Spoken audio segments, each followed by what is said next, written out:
What's up, everybody? This is GreyMan here, and today we're going to dive into the food supply chain, and just because it's a question that I get asked about pretty much almost on a daily basis. A lot of folks ask me, you being a prepper or in the preparedness mindset, why do you store foods? Why do you want to learn canning? Why do you want to learn gardening? Why do you buy bulk freeze-dried foods?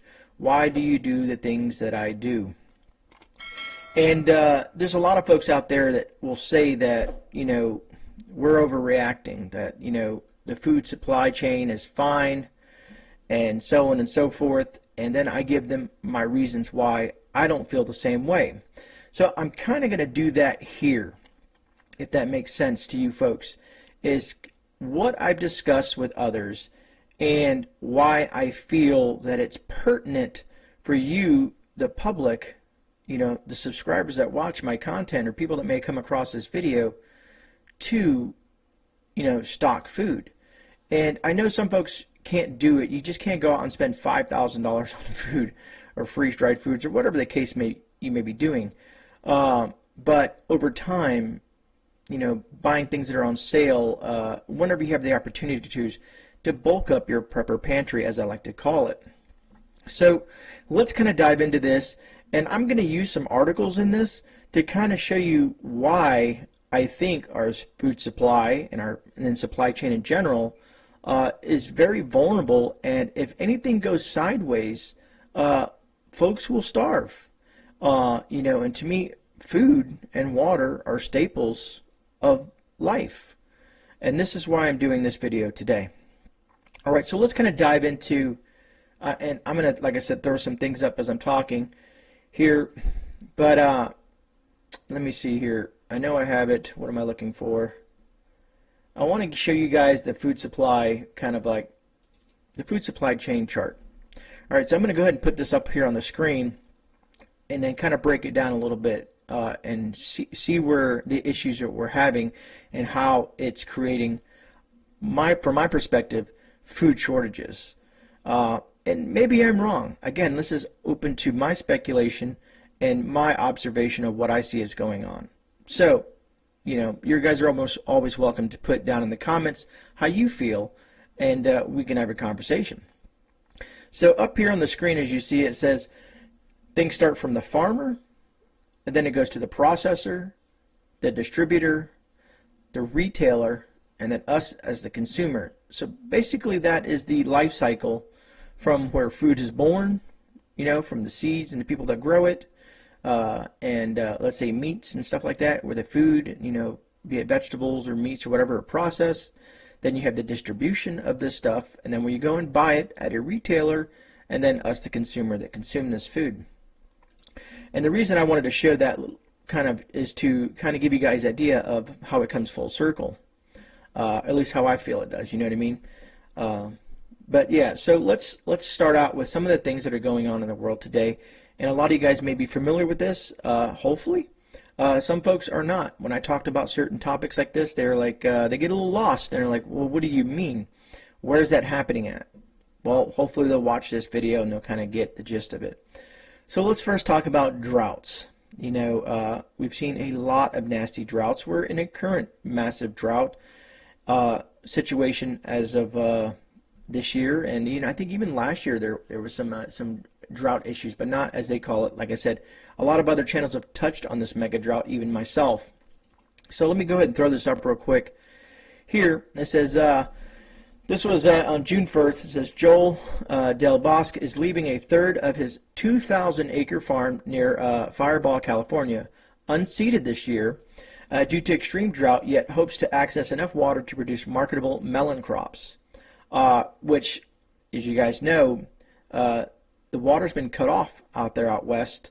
They're not getting any rains, so I'm not sure what, let's say, Joel is going to be doing, but it's a consistent issue with other farms. Now, this is a 2,000-acre farm, but it goes to say farmers across California say they expect to receive little water from the state and federal agencies that regulate the state's reservoirs and canals, leading many to leave fields barren and plant more plant more drought-tolerant crops, or seek new income sources altogether. So here's what I gather from that article. And these are just articles that I'm pulling.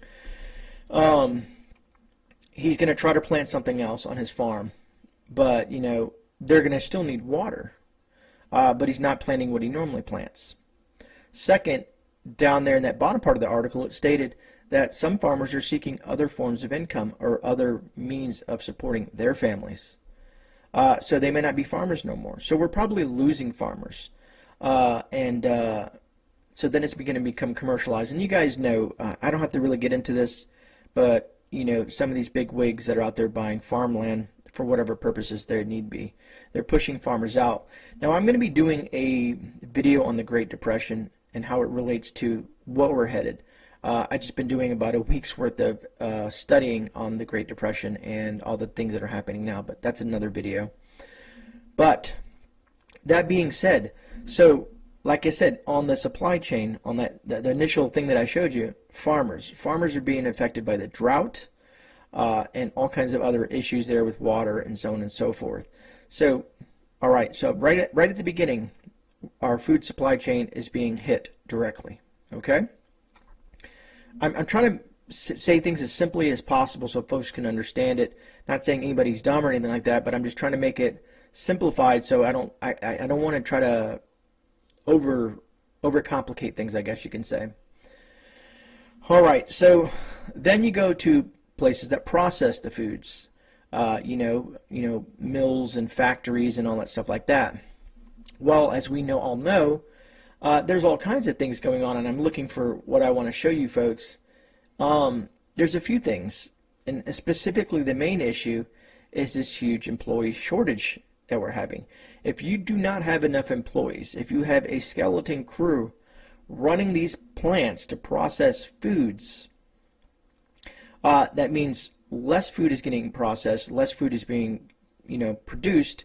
So as you see, if they don't have enough workers, the food production is going to drop. The demand is still there, if not higher with the population growth. So there's not enough food being processed for the demand. At least that's how, if I think I'm saying that correctly. So as you can see here, and I'll throw this article up real quick, it says worker shortage likely to last for years because the number of working age people has shrunk. Now, this article made me laugh a little bit because it's still not showing the actual cause of our worker shortage. Sure, yes, there could be that as well, where there's people, there's not enough workers, as they put it. How do they put it here? I have to look back at it. Working age people. To me, that's somewhat of an excuse, but that is what's on mainstream media. The true factor is all the money that's being, the fiat currency that has been pushed into our system, where they're printing money, which is creating inflation, but also keeping people at home with stimulus checks and unemployment. Now, we may see a cease to that here coming because some states are saying, yeah, we're done with that. But we'll see how the job market reacts to that. And I could put graphs up and how the job market is doing. Some people say it's doing great. Other folks is not. Now, the reason I say this is because I talk to people daily, and I'm a very inquisitive person. Like, hey, how you doing? When they come to my shop, oh, you work here. How is it? And I get them to talking, and I'm like, oh, you guys are short employees. The quality of employees that they find are not working out. The turnover rate is really high.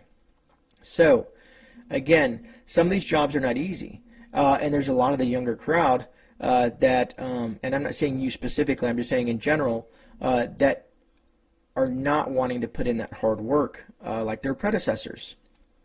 So there we have the issue at the factories. All right, so now moving forward, we're going to look at, where do I got it here? We're going to move on to distribution. So the biggest key with distribution is moving the stuffs from the factories to the grocery stores or to hubs per se. They ship it from the processing plants to a hub. The hub then ships it to the grocery store. Most of these grocery stores have hubs, and I've talked about this before. I've talked to people here locally that have stated that from their main distributor, they are not getting the orders that they're placing. The trucks are only coming in 45 to 60% full. So then translates to their stores, that they have 25 stores that they ship to from that hub. Those stores are getting less food distributed to them as well. Now, people don't believe when I have to say this, but I can tell you, you can ask any of these folks that work in some of these grocery stores. Go to your local grocer and ask these folks. The majority of your grocery stores usually on average have about a 3-day food supply with, you know, trucks. And what I mean by 3-day food supply is for the population surrounding that store. So, and this is without panic buying or anything like that. As you guys saw last year, panic buying will deplete that fast, if not within a day or two. But on average, this is about 3 days. So that's given that they're getting trucks on a daily basis or every other day.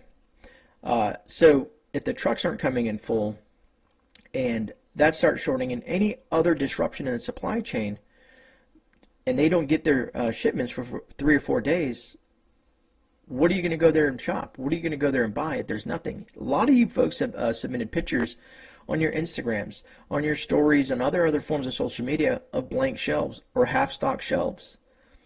So that's where I'm going with the whole distribution. And the main issue, and here it is the UK has been letting everybody know. Other countries are being forthcoming of what's going on and having their folks prepare.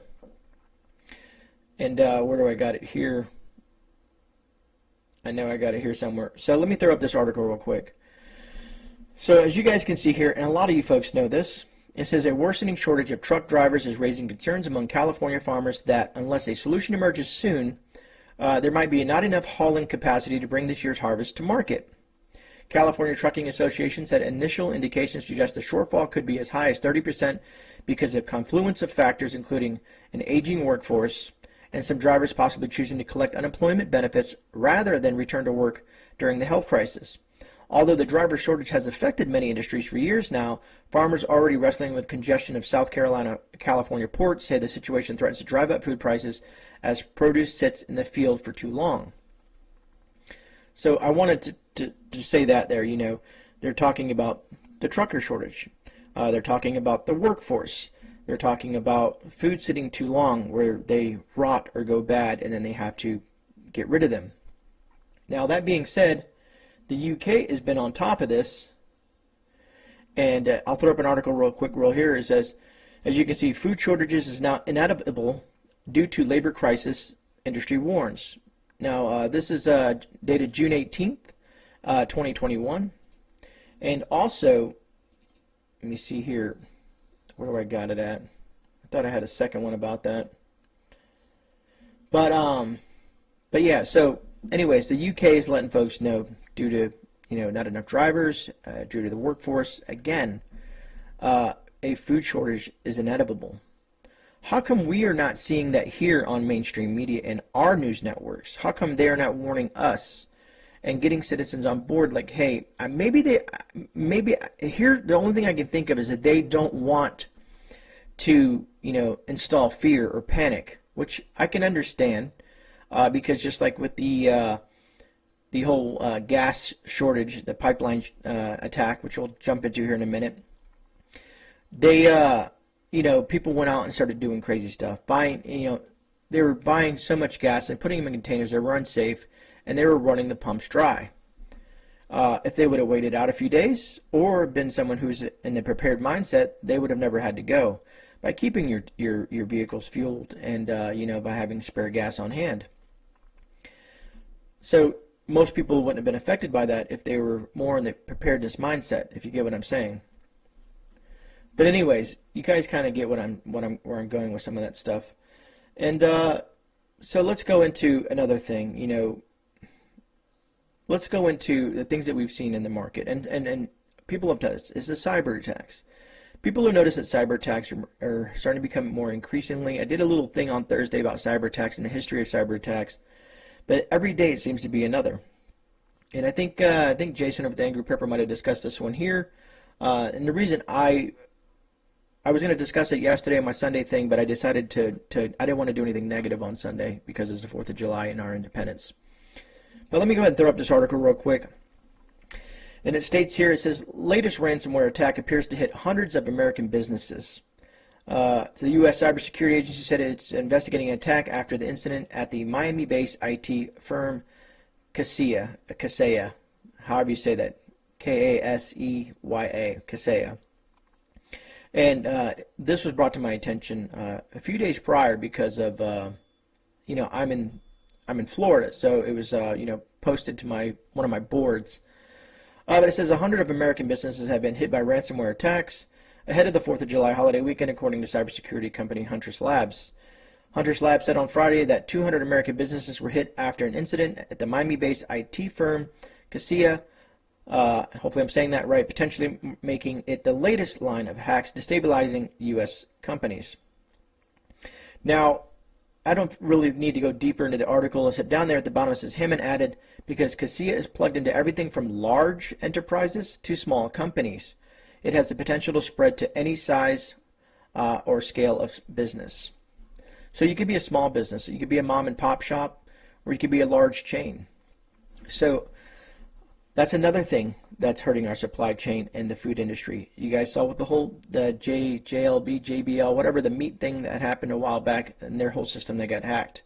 And the only reason that some of these things came up is because these folks paid the money, which incentivizes these folks to keep on doing what they're doing. If they know that they can make millions of dollars via currency, via, let's say, Bitcoin, which is untraceable, and there's no impunities to what they're doing, they're going to continue to do so. And folks have also said that, you know, what about the grid?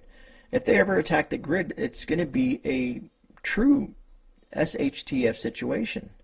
Just imagine, like I've said before, everything that you have, if you are not prepared, that runs on electricity and power. It's a very scary thought when you really put it into mindset, when you really break down your entire house, your entire life, and what you depend on for electricity. Cyber attacks can be very, very scary. Let me see. I want to throw, and I threw this up here real quick. Let me throw it right at the top here. But this also reiterates what I'm saying. It says supply chains, the growing target of cyber attacks. In today's interconnected, increasingly digital supply chain world, every organization of any size is a potential target. So there is material out there that this is what they're doing, targeting supply chains. How do you hurt another country? Well, you take away power, you take away food, you take away a lot of that stuff, which is the supply chain. You know, services of goods. You guys have seen things over in the port over there in Shenzhen, where I talked about how that port produces a lot of stuff. You guys have seen all kinds of different shortages with that. And there's a lot of things that kind of correlate. You know, you can't, some people are blaming the health crisis on the shortages. But come to find out, there's more to it. And I'm going to dive into that with this research that I'm doing because I've learned some really intriguing information on how companies store products to build stuff, and why these supply issues, or why these shortages are happening, which I found truly intriguing, and I'll share with you guys once I get it all together. So let me see here. I touched on that, and I wanted to show you guys couple other things. Is people who have, this goes back to the farmers, and a lot of you guys may or may not have heard of this, but so there's a lot of issues with feed shortages. So feed shortages is, you know, how you feed the animals, the chickens, the pigs, the cows, and all that stuff like that. But as you can see here on the top of the screen, livestock feed demand is upending global trade flows. So if you read down below, it says the world is facing shortages of feed grains while wheat supplies are more ample. Now, here's the issue that I have with that. If you look down here, it says, feeding the world's chickens, pigs, and cows have gotten so expensive it's upending the global trade flows. A grain prices surge. American chickens giant Purdue Farms took the rare step of buying soybeans, an American staple, from rival Brazil, BRFSA, which was probably the name of the company. Brazil's top poultry producer turned to the neighboring Argentina for corn, while feed makers in China and U.S. are buying wheat, more commonly used for bread. So they're taking the wheat that they use to make for bread for us, the consumer, and feeding it to the animals. So of course that's going to stress that industry. But as you can see, it's all, it all correlates to each other and how these things play out. This is why I store food, because people keep on thinking that this food thing it's imagined by us preppers. And one last thing I want to add to this before I wrap this up is, do you guys know, how we look at things as the best by date, things that expire. People look at them like, oh, it's expired, I got to throw this away. Well, before it even gets to your hands, specifically produce and stuff like that, you go to the grocery store and you're looking at produce and whatnot like that. Do you guys ever looked into how much produce stores throw away? How much food that they throw away? Because it might have a bruise on it, or it may not look good, because the consumer themselves are picky. They've gotten to this thing that everything has to be beautiful when they buy it at the store. So stores have picked up on this and they dump a lot of food. So let me throw this article up real quick for you guys. And this blows my mind, which then, like I said, compounds what I'm trying to say. It says up to 50% of produce is thrown out while still edible.